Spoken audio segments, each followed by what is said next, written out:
Bit खाल्ल्याने आपल्या शरीरातील हिमोग्लोबिन वाढतं, पण बऱ्याचशा जणांना बीट आवडत नाही. तर हा खास पदार्थ त्यांच्यासाठी. व्हिडिओला लाईक करा, शेअर करा आणि चॅनलला नक्की सबस्क्राईब करा. त्यासाठी मी इथे एक बीट घेतला आहे. बीटचं वरचं साल काढून बारीक असं चिरून मिक्सरच्या भांड्यामध्ये घालून घेऊ. 3 ते 4 हिरव्या मिरच्या, 1 चमचा जिरे घालून वाटून घेऊ. थोडंसं वाटून झाल्यावरती 1 वाटी पाणी घालून प्युरी बनवून घ्यायची आहे.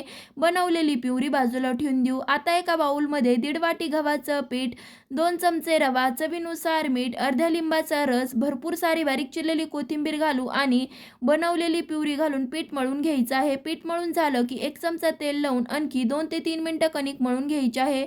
छोटासा गोळा काढून पातळ अशी पुरी लाटून घेऊ. तुम्ही कधी बीटची पुरी बनवली आहे का ते मला कमेंट करून सांगायला विसरू नका. लाटून झाल्यावरती दोन्ही साईडनी अलटपलट करत छानपैकी अशी पुरी तळून घेऊ. तळ्यावरती काढून घेऊ. टम्म फुगलेली बीटची पुरी तयार. रेसिपी पाहिल्याबद्दल धन्यवाद.